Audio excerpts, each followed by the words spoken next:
said, oh, they can't be successful. They won't be successful. They're too far down a path of whether it's criminal activity or other negative influences that they don't have a chance.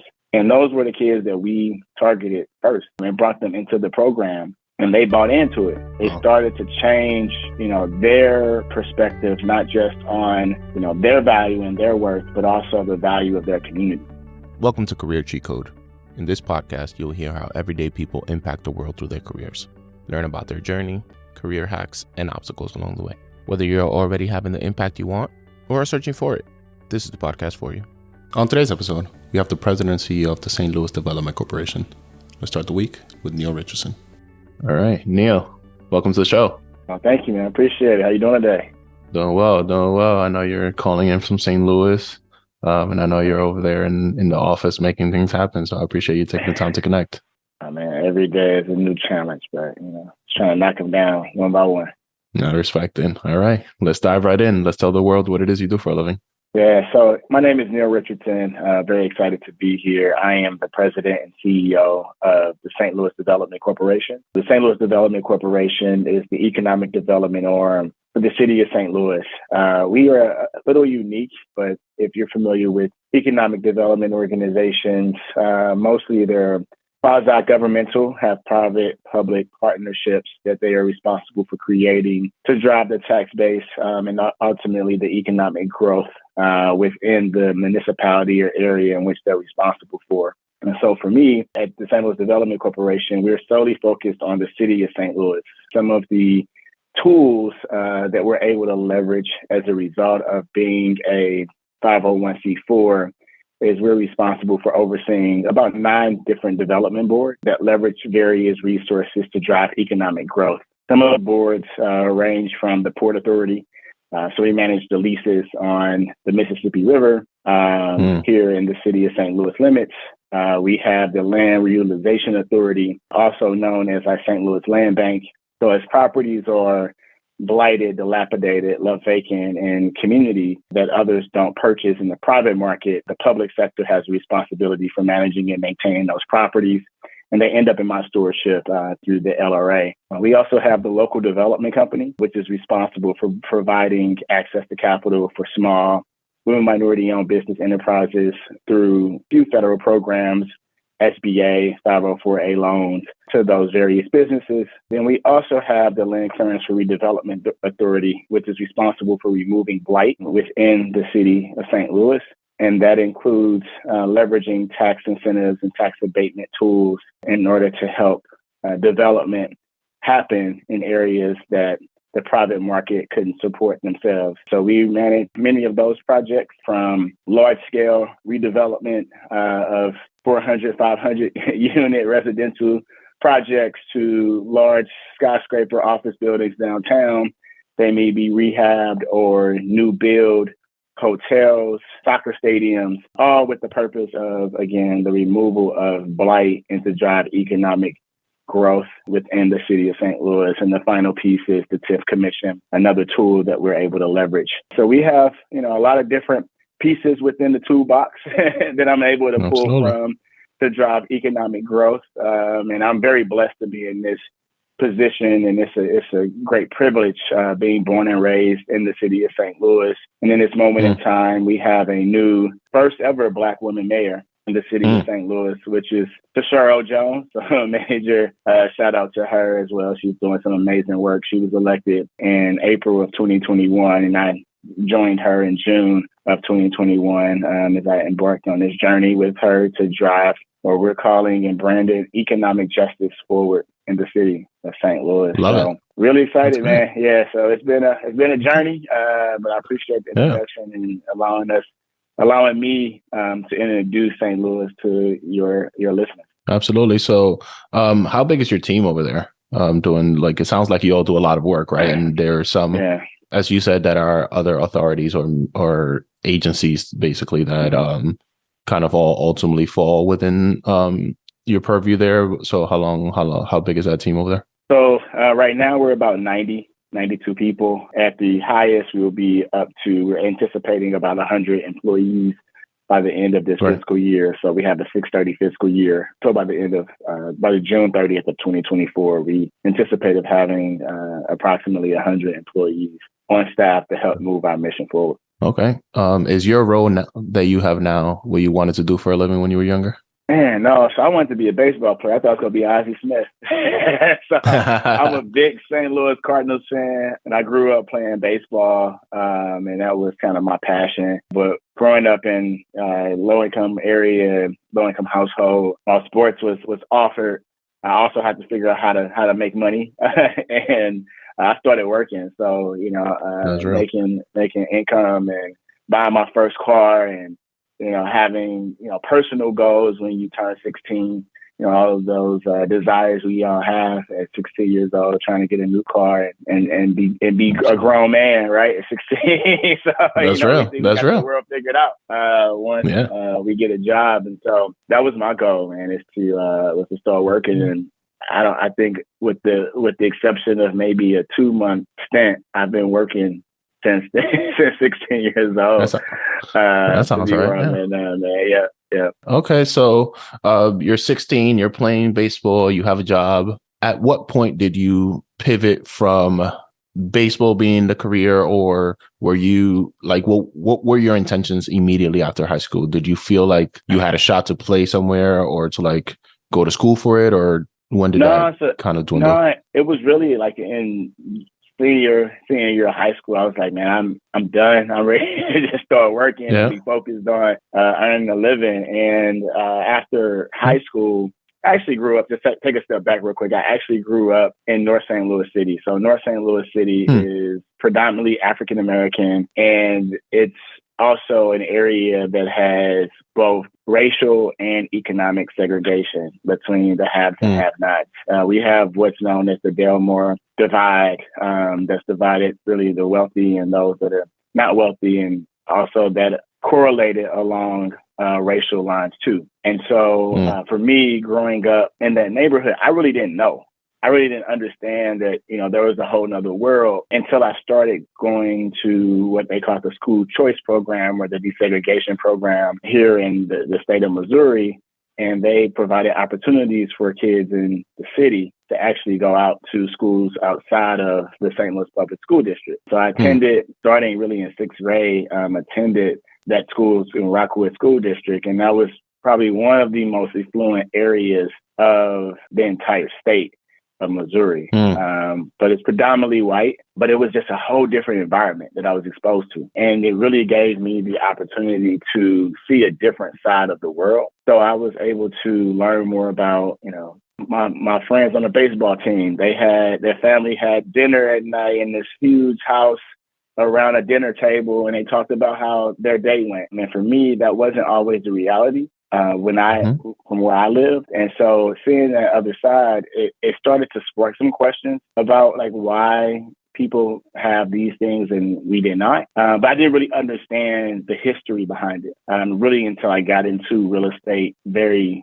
deeply and started to do more studying and research, because that wasn't really taught to us in school about redlining, racial covenants, and those sort of racist policies. And so I had to do a lot of that learning on my own as I progressed in my career in real estate. And so throughout my high school career, I was a pretty good student, usually stayed around 3.5 GPA. So not extremely smart, but also, I was pretty A/B student for the most part, but it allowed me the opportunity to build relationships with people that I never thought I would be able to build relationships with, people who have different backgrounds and perspectives than myself. And I found that I was able to still relate to them, still find common ground around, this is something that's important. You like to play sports. I like to play sports. We are working towards one goal. We have one goal that we're working towards together. So that was important. And so as I progressed from high school, I didn't really know what I wanted to do after high school. But there was a college, a technical college on my street in which I grew up, called Rankin Technical College. And my dad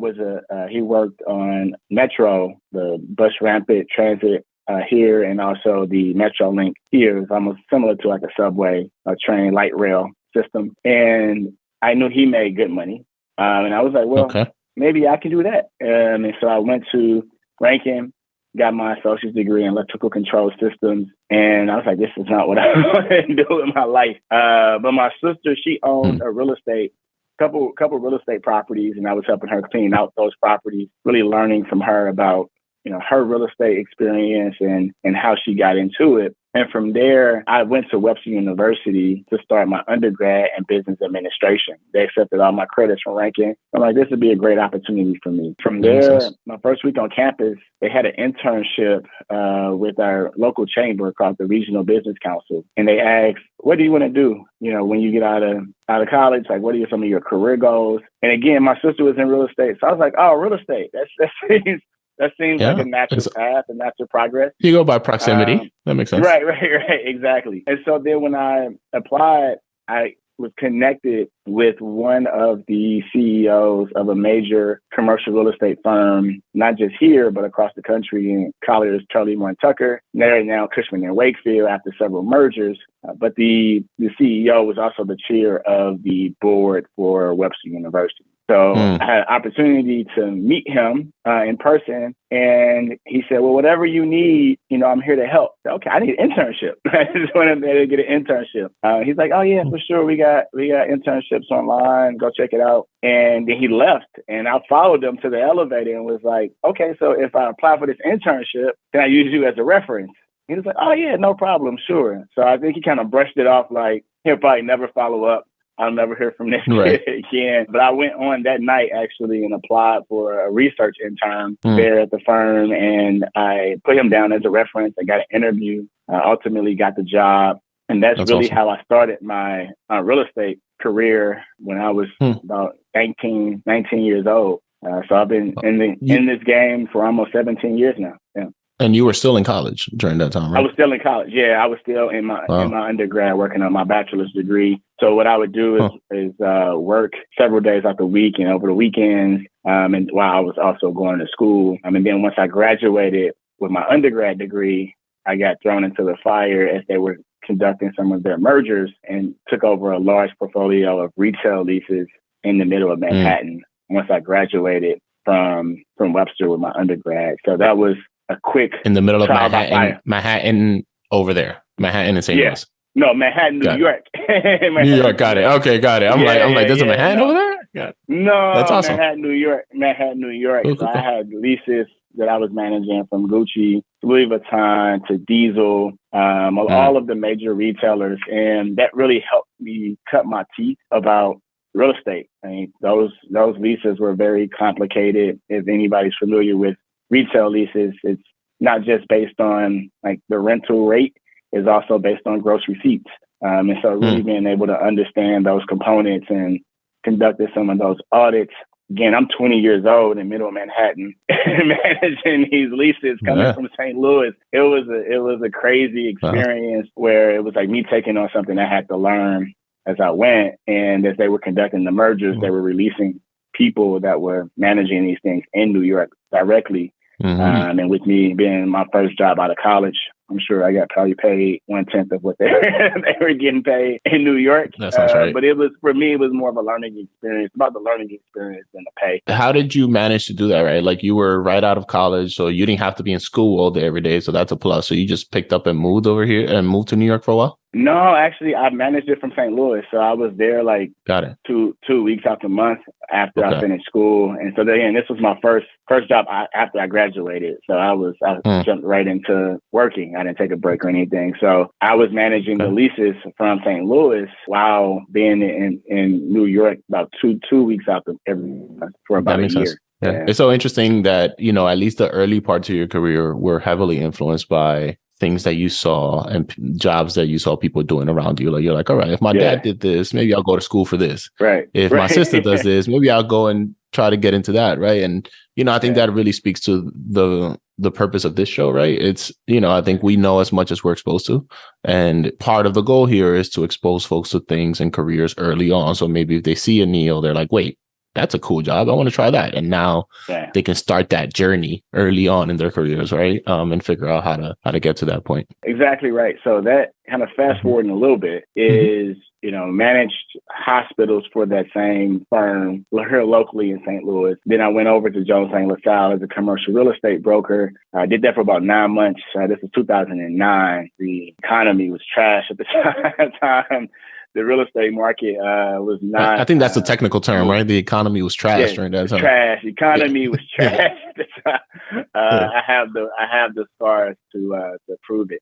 And so I ended up moving in my sister's basement. And I was just like trying to figure life out. But I knew I had, again, this real estate background. I seen a job at U.S. Bank focused on new market tax credit investing. And so I went there, started my career at U.S. Bank. And 10 years later, I went from an analyst to a underwriter, to asset management, to syndication, to leading financial education strategy for the bank, to ultimately driving their social impact investing for women, people of color, and low-income communities across the country for U.S. Bank as their VP. And that was what does that mean? Great. Yeah. So many financial institutions have a focus through CRA goals, Community Reinvestment Act goals. They have to have a certain amount of lending into low-income areas or areas that are challenged to invest in. But at U.S. Bank, they had more of a focus on how do we provide and create products that are more accessible rather than it just being about hitting these CRA goals. How do we develop products to expand access to capital for people that are on the margins of being close?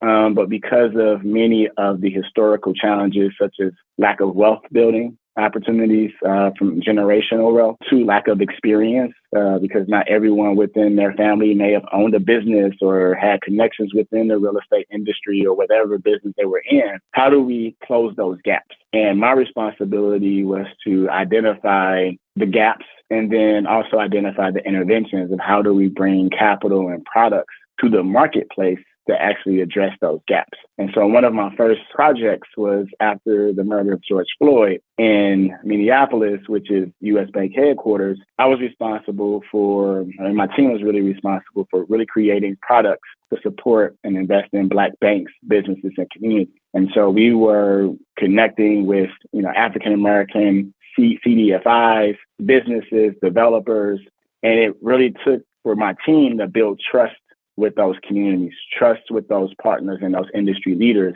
to be able to bring products to the market that were not predatory, that were on par with other products that they were providing, to ensure that, the businesses, the CDFIs, the communities that we invest into were just as successful as the other businesses that were traditional customers of the bank. And so we increased the investment from about $85 to $90 million to over $200 million into Black banks, businesses, and communities in 1 year. And that was, again, really just about me going out, building those relationships, understanding the gaps, then also shaping those products that will work for the challenges that that population was up against as it related to capital access.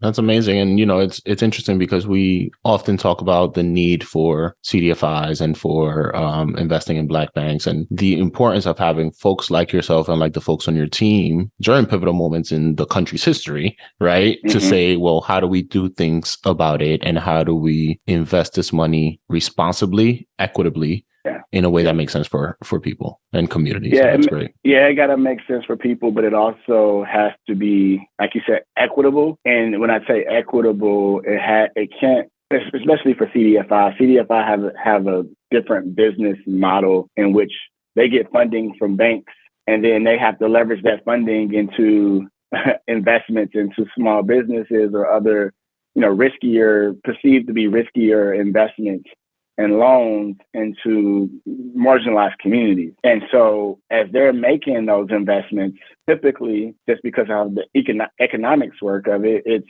higher rates, which puts them further behind and less competitive than their counterparts. So not only do they have less of a relationship and less experience, they also have a higher barrier to create profitability, because the interest rates in which they are paying back or the cost of their capital is a lot higher. And so as we were thinking through the design of these products, it was really about how do we bring not just the bank's capital to the market, how do we bring philanthropic and public dollars to the marketplace as well to ensure that the rates in which the borrowers were taking on were not greater than the market rate. And we talk about equity, we have to meet people where they are. And if we're not meeting people where they are, then ultimately we're going to continue to perpetuate those gaps and those challenges. And so that was another perspective that I had to bring to the work, not just, the traditional funding model or profitability model. It's also thinking about philanthropic partnerships that we need to align to be successful. And I think a lot of that really, my experience when I started Dream Builders for Equity. So I kind of skipped over that part a little bit. So no, it's okay. Sure it's okay. I addressed that. We're actually right on time there. You were at the U.S. Bank, and around that time was right when you started this, right? Yeah, exactly. So in 2016, I started Dream Builders for Equity. And as you talked about, Radhy, about the show, is really about getting people exposed to professionals and industries that we may not be as naturally exposed to in our everyday life, but it impacts the entire world. And so my goal with Dream Builders for Equity was to create exposure and opportunities for youth that come from North St. Louis City to have exposure to those opportunities to help them escape poverty, build wealth, and invest in their future through real estate development and entrepreneurship. So one, really teaching them about the power of ownership and how far that can take them down the road and how they can build wealth for themselves, for their families, and for their communities to help them have control over the future of their communities and their neighborhood. And so we were working with these students to actually rehab houses, working with minority-owned contractors, and then ultimately rehabbing houses in North St. Louis that were brought back to the market for first-time home buyers or those that are at 80% AMI or below to purchase these homes. And so that did several different things. It supported the youth, helping get them exposure to careers, not just in contracting, but finance, real estate developers, planning professionals. And then it was getting the minority-owned businesses projects and opportunity as well, and access to capital. Then it was rebuilding the community because we're building houses in areas that have been historically blighted. And so by us being able to bring forth these houses that are developed by youth and minority contractors, we're doing more holistic development rather than it being kind of one-off. And the strength of the program was the students had equity in the properties. So a portion of the profits from each house actually went to their scholarship fund, and then they journaled their experiences that were turned into a book. This book is what they owned and was able to not just tell their story, but have publishing rights over that book. So when those books were sold, they got profits from that book sale as well. To date, Dream Builders has served over 500 students. Those 500 students have made over $750,000 between, just the book publishing, the home sales. And then we opened up a store recently called House of Vision that has clothing that's created by the youth in a Black neighborhood as well. So then that just creates other opportunities for them to earn money and earn profit through entrepreneurship. So again, I wish I had Dream Builders when I was like 16 to 18, but it wasn't there for me. So I wanted to create it for future generations. So that's amazing. So you just told us the what, the when, the where, the why. How did you actually pull this off? How were you able to get something like this off the ground? Yeah, it was scary. So me and my best friend, Michael Wood, he actually came over to my house one day and we were talking about our journeys and like how, I was progressing in my career at U.S. Bank. He was continuing to invest in real estate properties and build up his real estate portfolio. It's like, man, this is hard work. It took us a long time. We bumped our heads a lot to get where we're at. How do we give this information that we have now to kids that were in our position when we were 16? And that's what really sparked the mission and the purpose of the organization. And he had a house that he had just bought from an auction. I had some funds saved up, and I was like, you got the house. I'll pay any past due taxes. We'll work on getting it stabilized, and then we'll get a loan to actually rehab the house. which we did. But then I also had to max out some credit cards because the loan we got didn't cover the total expenses. And we were picking the students up, and every day I would pick them up in my car. He'll pick probably 2 or 3 up in his car. We'll meet at the site, and we'll be rehabbing the house. And I pay them $100 out of my pocket just to keep them coming back, keep them engaged. And that was an eye-opening experience for me. It was very humbling for me because I seen every time I picked these students up, their lives were changing. They were excited about going to work. And these were kids that people said, oh, they can't be successful. They won't be successful. They're too far down a path of whether it's criminal activity or other negative influences, that they don't have a chance. And those were the kids that we targeted first and brought them into the program, and they bought into it. They started to change, their perspective, not just on, their value and their worth, but also the value of their community and how they can make a difference. They're seeing every day that we showed up to this house, we were making progress.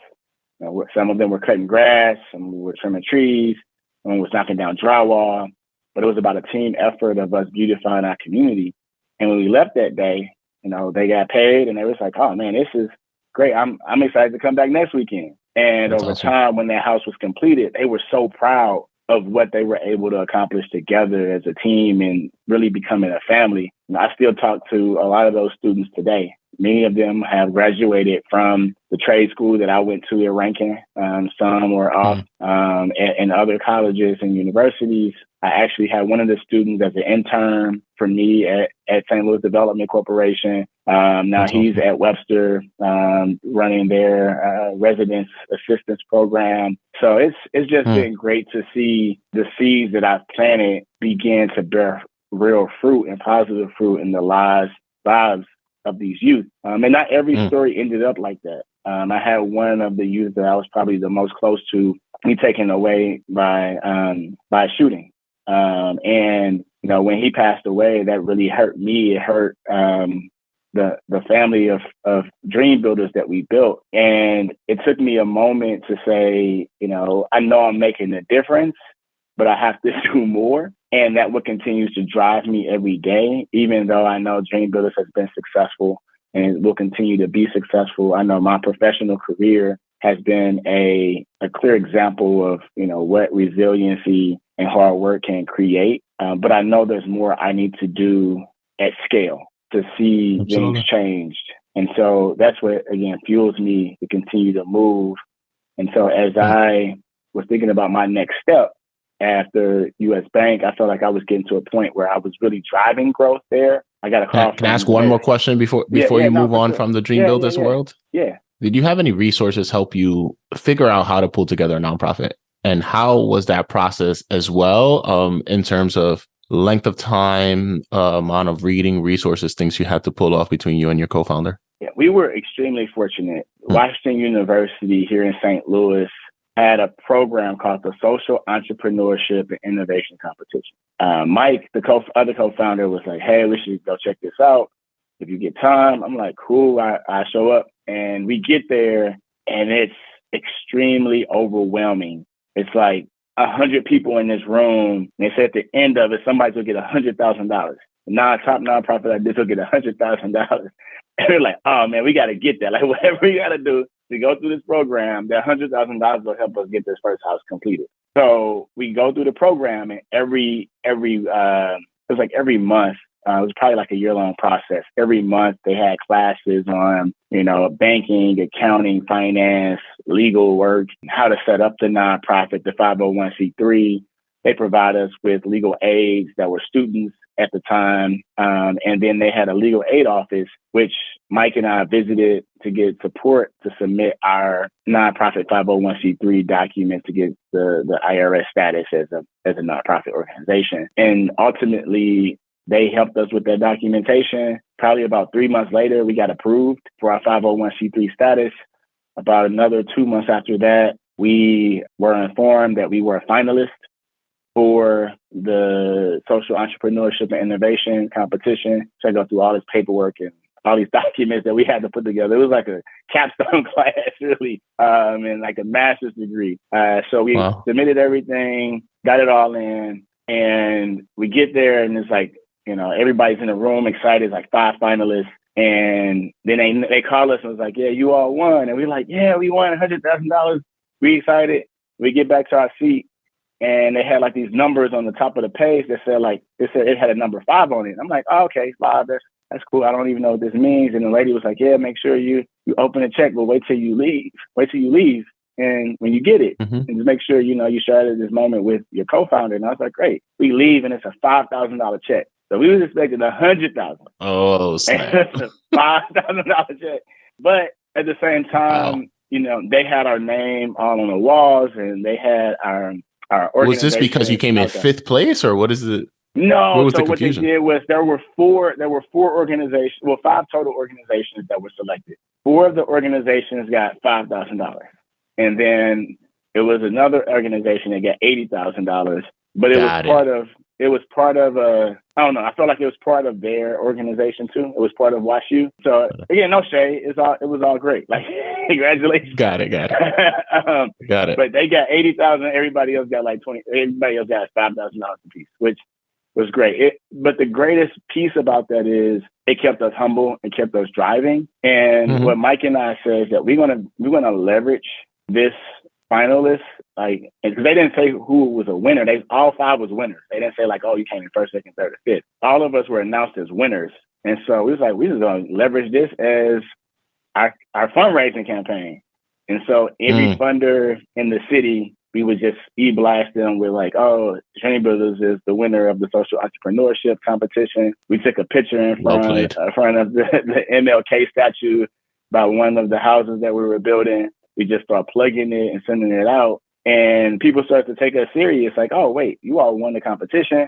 So a lot of doors started to open up. So we leveraged that $5,000 just based off of marketing into, millions of dollars actually over time. Because now the organization is a $2 to $3 million budget per year. And they service about 50 to 100 students, depending on the size of the summer program. So that's amazing. And you did get to leverage a lot of the resources that helped you even pull the organization together and all the things. So so it definitely sounds like a win. It wasn't the original 100,000, but you all came out winning out of that as well. So. Yeah, it was a challenge because this comes to a whole nother issue about the appraisal gap. And so we put in this house about $100,000. This is 1,000 square foot home in Lewis Place neighborhood where I grew up. And it was the neighborhood that Black homeowners first were able to purchase homes in the city of St. Louis. And so it's a historic district. And we rehabbed this house for about $100,000 back in 2016, 17. And the appraiser came back at like $70,000. I was like, no way. No way. I just put $100K in his house of our money in his house. And we also had a crazy interest rate from the CDFI. Another story for another time.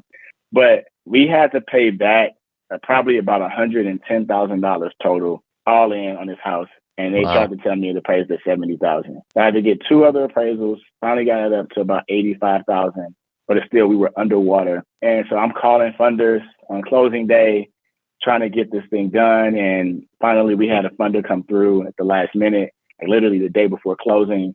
And we were able to pay all of the liens and all of the loans that we had taken out that the house was used as collateral for. And so we ended up being able to sell it. We didn't make any profit on it, but the students that worked on that project helped us work on future projects, and they were able to get funding from that. So we used the subsidy of the grant to be able to pay the students once the houses are sold.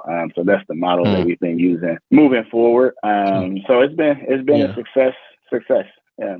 So question, because you were over at the U.S. Bank, right? And then you and your friend got together and said, we could probably do a lot for the city and we could figure out how to pull this together. Was there an overlap between you working and starting this organization, or did you just completely stop cold turkey and say, let's just do it? No, I was at U.S. Bank the whole time. I was Gotcha. So this was like nights and weekends and lunch breaks that, we working and getting this stuff done. While also me like leading significant teams in asset management, $1 billion portfolio of assets that were under management. And it was a tough balance. Also, I had a young daughter at the time. She was my daughter was born in 2015. And again, I started the organization in 2016. So it was a lot to balance and manage. But it was something that I was committed to and very passionate about. So I made the time for it. But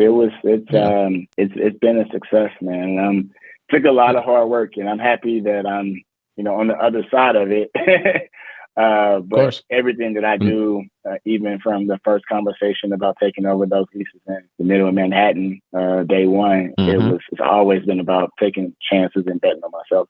Absolutely. And I love that. And I think part of, what I'm gaining from your story is, the progression to things and you leveraging moments, right? Like, I think one can look at you now and be like, oh, you've always been so successful and that's so linear. And it's like, okay, well, there were nights and weekends that I was going to school and work. There were nights and weekends that I was working and starting up in a whole other company while being a parent to a very young daughter, right? Like, those things are important, right? And being able to keep checks coming while you work on your passion on the side until you get to a point that you're like, okay, I can now make some income while pursuing my passion, right? Like that's a process that you have to follow. Yeah. So it's always important to kind of hear that happen. And another lesson that I learned from that too is this can be your passion and you could do that like full force for about 5 years, which you did, right? And you're still involved to this day, right? Oh yeah, exactly. But you don't have to be there every single day forever just because you want to start something that makes sense and makes impact in your city. Yeah, and so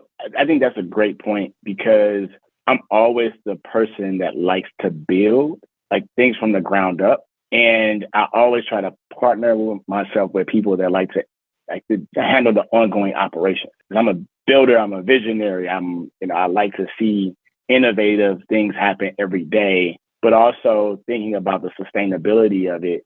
How do we build the systems and the processes to ensure that it's sustainable without me being present? One of the books that I'm reading right now, I just completed the only 3 things a CEO should do, and then A Lazy CEO. And so those are 2 books that I really like because it talks really about delegation, and you don't have to take on everything. As the leader of the founder or the CEO of the organization, you have to have the 3 big things that you're focused on, whether it's people, culture, and numbers, or the profit and the mission.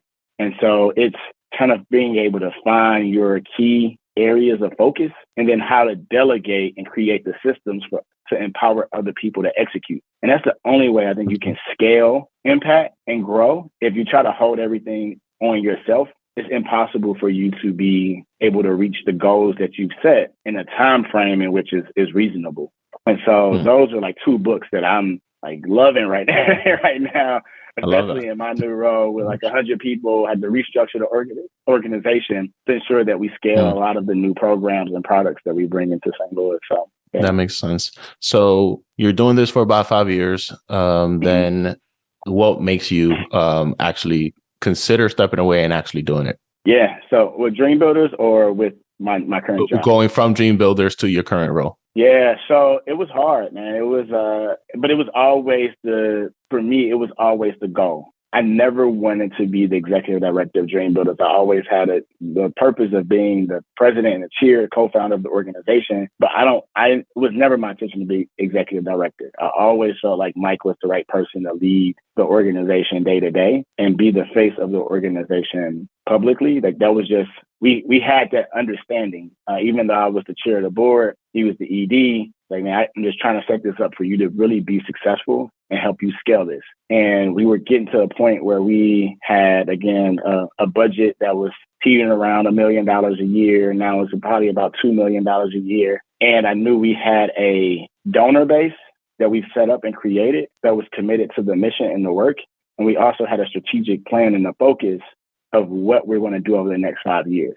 And so I felt like we were in a good position for me to say, okay, you got it. Let me know how I can help if there's barriers or things that come up. But again, kind of to my other point around scale of impact, I have an opportunity with the St. Louis Development Corporation to scale that impact in a way that I've already done on a small scale with Dream Builders and on a national level with US Bank. So being able to bring all those tools, those professional, personal, educational experiences to the table and leverage the resources of SLDC to actually implement change in an equitable way, it was like the right time, the right moment. And with Mayor Jones becoming mayor, it was like the right leader of saying, this is my vision for the city. Can you help make this happen? I'm like, yeah, that's what I do every day. This is what I live and breathe. I was born to do this. And so literally, so it's like, I'm ready. And so it was the natural progression for me, and really now being able to create what's called the Economic Justice Action Plan, focused on 3 core pillars of economic empowerment, equitable and inclusive development, and neighborhood transformation. It's been adopted by the city. The Board of Aldermen has adopted it. The mayor's office has adopted it. And that's one of my greatest accomplishments outside of Dream Builders, is being able to establish a strategic plan for economic development for the city that everyone's bought into, whether it's a public official or major corporation to a community-based organization, and even residents have bought into this plan of how we're going to execute and implement things moving forward. And now, through the unprecedented federal resources that we receive through the American Rescue Plan Act, the Inflation Reduction Act, the infrastructure bill, being able to use those funds as seeds and down payments on the future of these type of investments, and then working with the philanthropic and the private community to actually bring resources to sustain and scale those various programs, products, and initiatives that we're creating as a result of these federal funds. Now we're able to not just move a community or a neighborhood forward, we're able to move a whole city forward. And so that's what I'm excited about. And seeing that opportunity when it was presented to me, I was like, I have to take this on in this moment in time, because if not me, then who? If not now, then when? So it was the right time and the right place for me to move into this position. I love that. What's the favorite part of your role? Seeing impacting people, man. Seeing people that have felt like they've been left behind and left out, now feeling like they have hope and access to opportunity that wasn't presented to them before. I spent the majority of my day yesterday working with my staff. We walked around North City in some of our toughest areas that have mom and pop stores, beauty salons, barbershops, coffee shops, and we handed out door hangers with resources about how to get access to the grant programs, how to get access to capital for the new products that we're bringing. And many of them were just so happy that I was there, right? That I showed up. They didn't even care about the programs or the resources. They just was happy to know that someone cared about them, and they felt seen for the first time. And that's the greatest part of my role, is just being able to touch the lives of people and businesses in a significant way, and having the ability to do so. Absolutely. And the privilege to do so. It's really an honor to be in this position to help people. That's great. And as we talk about impact, and folks that listen to the show, they know I'm big on, you don't have to sacrifice having impact with, being broke forever, so yeah. I'm a very big proponent of that. That's one of the reasons why I also do this show. So we'd love to hear from you a range of how much money folks can make by having this type of career. Yeah, my salary is public, so I don't mind sharing it as of today. But we have a SLDC with over the 9 development boards. We have approximately 100 employees. Our budget on an annual basis was teetering around $25 million. Now it's around 35 million, given the federal resources that we've been allocated in order to implement new programs. And our staff budget is probably around $12 million or so. So on average employee plus in benefits and those sort of things, it's around $120,000. And myself, I make $250,000 per year, including benefits and other health and insurance and pension and all of those things included in that. But for me, again, it's not always been about the money, but also I had to make sure I had enough money to make a living and take care of my family too, because I don't have anyone to depend on other than myself. Like my family, again, is my mom and dad, blue collar, come from very meager beginnings. And so, in a lot of ways, I'm working to support them, make sure that they have what they need as they move into later portions of their lives.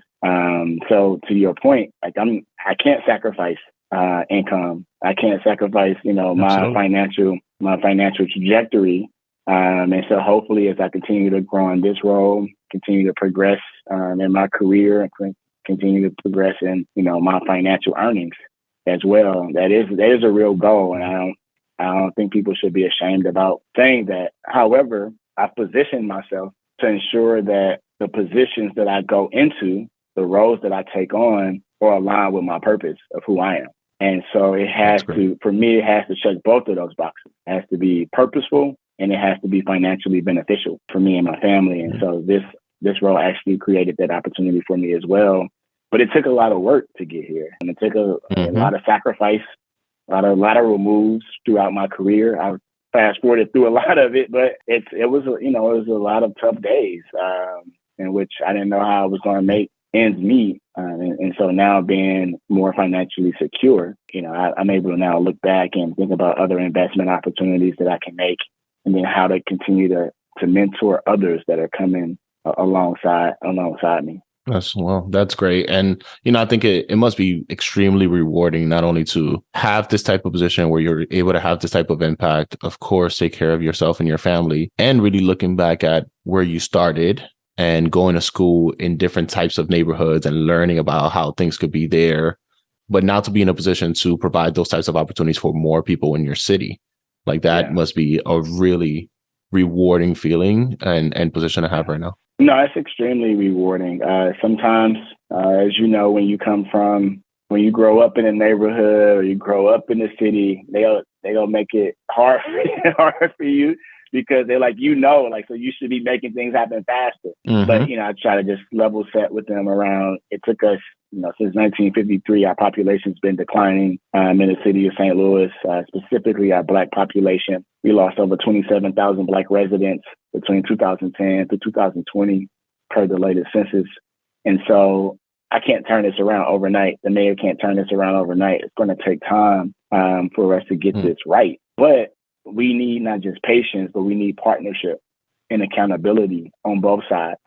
So if we have grant programs and resources, we have to design those grant programs and resources to be deployed in an equitable way through an economic justice lens. Absolutely. But also, as a small business owner, as a resident, you have to do your job of coming and getting access to these resources, as well as being prepared when you get there.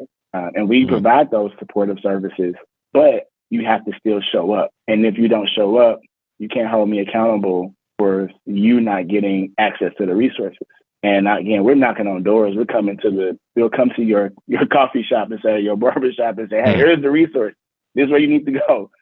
And absolutely, this is how you get there. But at the same time, there still has to be some accountability that you show up, do the work, and take advantage of the resources that we're making available. So it has to be, give and take there. And that's what true relationship building, community building is about. I love that. And I love that you move with purpose. You mentioned aligning yourself to roles. I speak with youth often, and, they're like, hey, whatever makes money. And it's like, I get that. And I understand that given the position that you're in, I would love to see more youth understanding that you don't have to pick one or the other. You can really move with purpose and align yourself with positions and with career trajectories that ultimately help you be very good and well and financially secure and something that actually fulfills you and makes you feel like you're making an impact in the world. I think that's what makes me special in this space.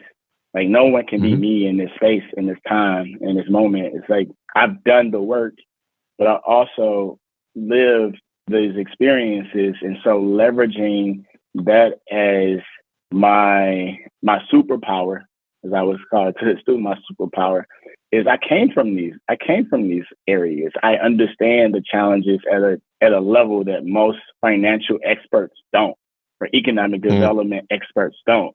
And so when I'm designing products or programs, or I'm in community, I'm able to see behind the corner because I understand what's shaping the questions, or I understand what the barriers are as I'm developing the programs. And so as we roll it out, we're able to be more successful because I'm designing things that I would want if I was in their position, which I was. And so it's a different value that I bring to this work. And, for me, being raised to always stay humble and always be like considerate, I don't talk about that enough probably, because it's like, okay, I don't want people to see me as I have all the answers, because I don't. And so I do a lot of listening and learning, but also like I bring a lot of value to this work too, because of those lived experiences, because of my challenges. And I think that needs to be the message to our youth is leverage those negative experiences, those bad experiences, and the good experiences that you had to mold you and push you towards greatness in whatever industry or role or position and whatever you do in the future of your life, because that's what's going to make you special in those spaces. Not just you showing up and being smart.